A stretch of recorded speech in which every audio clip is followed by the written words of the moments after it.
मैं doctor Alpana Johari, associate professor in botany, JTB government girls college Kota. आज का टॉपिक है सेल वॉल। सेल वॉल, जैसा कि आपको मालूम ही है कि एनिमल सेल्स में सेल वॉल एब्सेंट होती है, प्लांट सेल्स में सेल वॉल पाई जाती है। प्लांट्स में माइकोप्लाज्मा में सेल वॉल एब्सेंट होती है। तो सबसे पहले हम देखेंगे structure of cell wall. Cell wall का स्ट्रक्चर अगर हम देखते हैं तो सबसे बाहर की तरफ मिडिल लैमेला होती है। मिडिल लैमेला जो दो एडजेसेंट सेल्स की प्राइमरी वॉल्स को सेपरेट रखने का काम करती है। ये पैक्टिन की बनी हुई होती है, mainly calcium and magnesium pectate. जैसा कि आप देखते हैं कि मेच्योर फ्रूट्स जो कि थोड़ा सॉफ्ट हो जाते हैं, तो वो इस कारण से कि ये जो पैक्टिन है ये डिसॉल्व हो जाता है प्रोटियोलिटिक एंजाइम्स के द्वारा, और इसी कारण से वो सॉफ्ट हो जाते हैं मेच्योर फ्रूट्स। इसको मिडिल लैमेला को स्ट्रॉन्ग एसिड्स के द्वारा भी डिसॉल्व किया जा सकता है। मिडिल लैमेला के बाद नेक्स्ट है प्राइमरी वॉल। प्राइमरी वॉल जो कि सेल्यूलोज, हेमीसेल्यूलोज और लिग्निन की बनी हुई होती है। ये थिन वॉल है और परमिएबल होती है। नेक्स्ट है अंदर की तरफ secondary wall. Secondary wall thick होती है, ये भी सेल्यूलोज, हेमीसेल्यूलोज, लिग्निन और दूसरे कंपोनेंट्स की बनी हुई होती है। और लास्ट में है टर्शरी वॉल जो कि इनर मोस्ट और रेयर होती है। ये जैसे कोनिफर्स में ट्रैकिड्स ये आप देख रहे हैं जिम्नोस्पर्म्स के, तो इसमें टर्शरी वॉल दिखाई दे रही है। बाकी वही उसी तरीके से मिडिल लैमेला, इसके दोनों तरफ प्राइमरी वॉल्स और इनर मोस्ट सेकेंडरी वॉल, और जो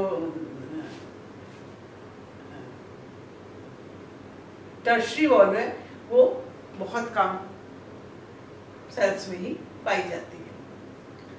तो सेकेंडरी वॉल सबसे मोटी वॉल है, इसमें 3 लेयर्स दिखाई देंगी। अगर कोनिफर्स की ट्रैकिड्स देखें, S1, S2 and S3। S2 सबसे थिक लेयर है। टर्शरी वॉल जाइलेन की बनी हुई होती है। इसके अलावा सेल्यूलोज, हेमीसेल्यूलोज, पैक्टिन, लिग्निन ये तो पाए ही जाते हैं। बाकी क्यूटिन, जैसे एपिडर्मिस की जो सेल्स हैं उनमें क्यूटिन पाया जाता है। सुबेरिन, कॉर्ड सेल्स में सुबेरिन पाया जाता है। तो ये उसका केमिकल कॉम्पोजिशन है। इसके बाद ये सेल वॉल बनती कैसे है? सेल वॉल बनने के लिए फ्रेगमोप्लास्ट होते हैं जो कि सेल वॉल बनाने का काम करते हैं। ये फ्रेगमोप्लास्ट क्या है? They are pieces of smooth endoplasmic reticulum, small and larger vesicles, microtubules, ये सब मिलकर के फ्रेगमोप्लास्ट बनाते हैं। और ये एक बैरल शेप्ड स्ट्रक्चर है जो कि साइटोकाइनेसिस के समय दोनों डॉटर न्यूक्लियाई के बीच में दिखाई देता है। ये फ्रेगमोप्लास्ट धीरे धीरे बाहर की तरफ बढ़ता जाता है, फ्लैटेंड होता जाता है, चपटा होता जाता है, और इस तरीके से सेल प्लेट बन जाती है और दूसरे वॉल मटेरियल प्रोटोप्लाज्म से सिक्रीट होते हैं, सेल वॉल बन जाती है। तो यहाँ आप देख रहे हैं कि जो ये फ्रेगमोप्लास्ट हैं और जो स्मॉलर और लार्जर वेसिकल्स हैं जो कि गोल्गी बॉडीज से बनेंगी। गोल्गी बॉडीज में पैक्टिक सब्सटेंसेस सिक्रीट होंगे और वो चारों तरफ सराउंड हो जाएंगे, इससे पिंच्ड ऑफ हो जाएंगे गोल्गी बॉडी से, और ये वेसिकल की फॉर्म में आ जाते हैं। और ये जो है फ्लैटेंड होकर के सेल प्लेट बनाती है। सेल प्लेट बनती है तो उस समय खाली मिडिल लैमेला, पैक्टिन जो है नीचे बीच में सेंटर में आप देख रहे हैं पैक्टिन है, और उसके दोनों तरफ ये लेयर है इसकी। तो शुरू में ये जो सेल प्लेट बनती है इसमें बीच बीच में गैप्स बनते जाते हैं, और कुछ स्मूथ एंडोप्लाज्मिक रेटिकुलम इन गैप में ट्रैप हो जाती हैं, जिनको कहते हैं प्लाज्मोडेस्माटा।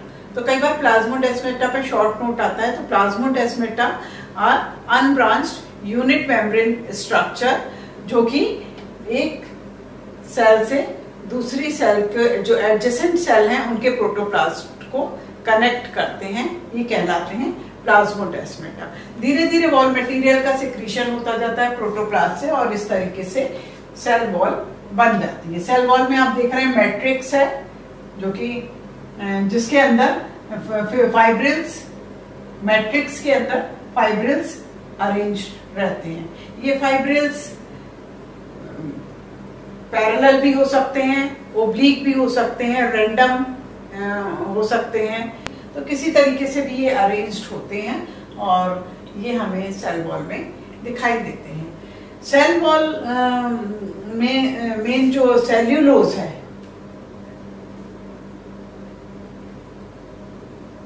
उससे फाइब्रिल्स बनते हैं।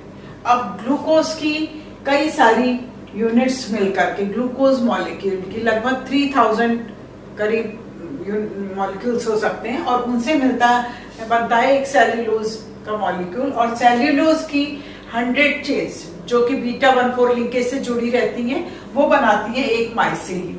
माइसेली जो है 20 माइसेली मिलकर के एक माइक्रोफाइब्रिल बनाती है और 250 माइक्रोफाइब्रिल्स जो है वो मिलकर के बनाते हैं एक मैक्रोफाइब्रिल। तो ये इस तरीके से सेल वॉल के अंदर जो फाइब्रिल्स का अरेंजमेंट है, माइक्रोफाइब्रिल्स, मैक्रोफाइब्रिल्स, वो इस तरीके से बनते हैं।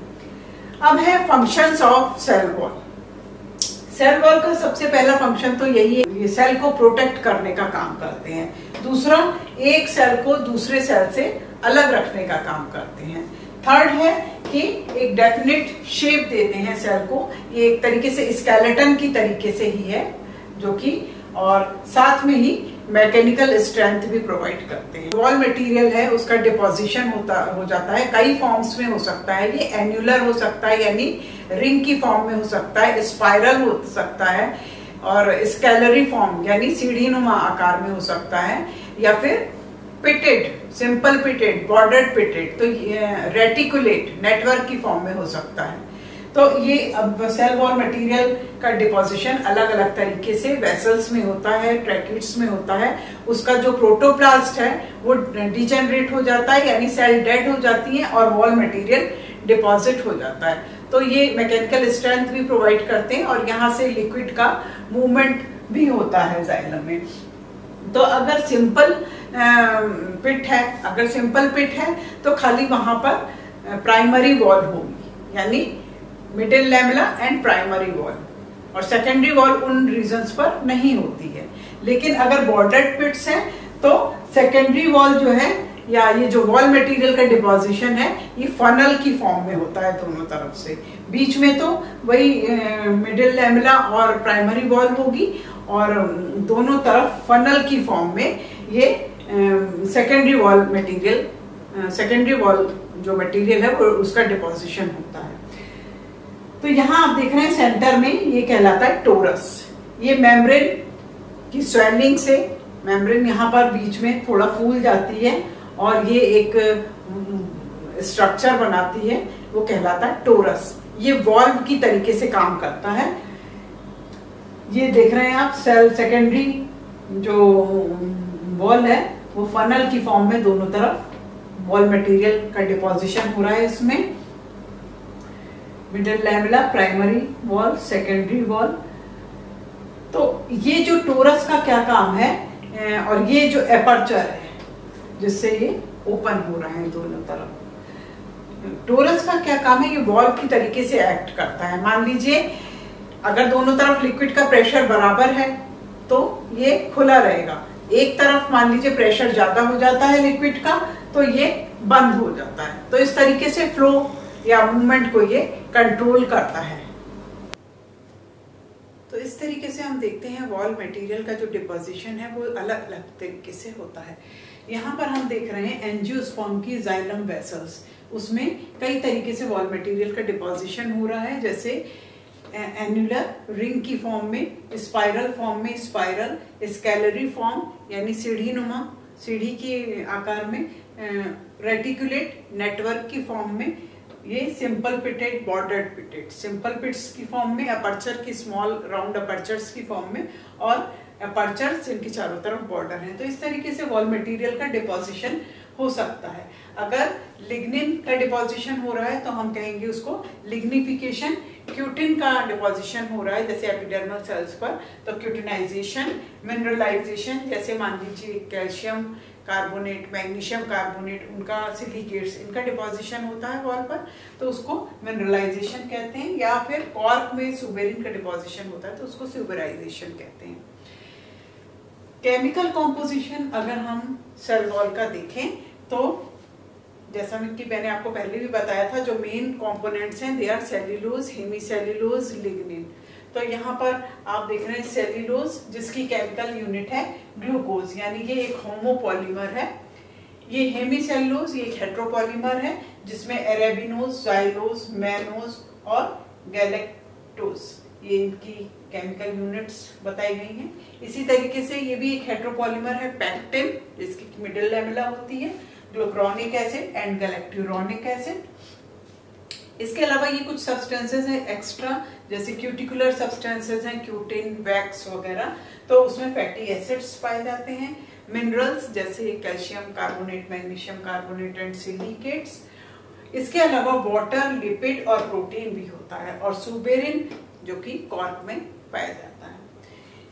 अगर फंजाई में हम देखें तो सेल वॉल काइटिन की बनी हुई होती है और बैक्टीरिया में अगर हम देखें तो पेप्टिडोग्लाइकन की बनी हुई होती है। यहाँ हम देख रहे हैं सेल वॉल का अगर फ्रेश वेट है तो उसमें वाटर 60% होता है, hemicellulose 5 to 15%, cellulose 10 to 15%, pectic substances 2 to 8%, protein 1 to 2% and lipid 0.5 to 3%।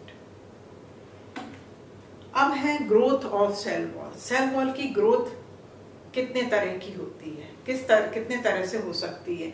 तो जो प्राइमरी वॉल होती है वो 1 to 3 माइक्रोन थिक होती है, यानी पतली ही होती है, परमिएबल होती है। जबकि जो सेकेंडरी वॉल है वो लेस परमिएबल होती है, थिक होती है। तो जैसे जैसे मेच्योर होती है सेल वॉल मटेरियल डिपॉजिट होता जाता है और वॉल मोटी होती जाती है, 5 to 10 माइक्रोन थिक हो सकती है। तो ये ग्रोथ कैसे होती है सेल वॉल की, एक इसके दो टाइप्स हैं। Growth by interception. इंटरसेप्शन का मतलब है जैसे यंग सेल्स होता है धीरे धीरे वो बड़ा होता जाता है, मैच्योर होता जाता है, तो सेकेंडरी वॉल मटेरियल का डिपोजिशन होता है। प्रोटोप्लास्ट से वॉल मटेरियल सिक्रीट होंगे और वो प्राइमरी वॉल के अंदर की तरफ डिपॉजिट होते जाते हैं। तो इंटरसेप्शन में क्या होता है, जैसे जैसे सेल की ग्रोथ होती है जो वॉल है स्ट्रेच हो जाती है और उसके बीच बीच में गैप्स आ जाते हैं और ये गैप्स या इंटर सेलुलर जो गैप्स हैं ये इंटरसेलुलर स्पेसेस कह सकते हैं। तो ये जो है उनके अंदर जाकर के वॉल मटेरियल डिपॉजिट होता जाता है। तो ये हो गई ग्रोथ बाय इंटरसेप्शन। और दूसरा तरीका है ग्रोथ बाय एपोजिशन। इसमें जो वॉल मटेरियल जो कि प्रोटोप्लाज्म से सिक्रीट होता है वो वॉल मटेरियल एक यूनिफॉर्म लेयर की फॉर्म में प्राइमरी वॉल के अंदर की तरफ डिपॉजिट होता जाता है। तो ये हो गई ग्रोथ बाय एपोजिशन। तो वहां जहां पर पिट्स वगैरह है वहां पर वॉल मटेरियल नहीं डिपॉजिट होगा, बाकी सारी जगह पर यूनिफॉर्म लेयर की फॉर्म में जो है वॉल मटेरियल डिपॉजिट होता रहता है। Thank you.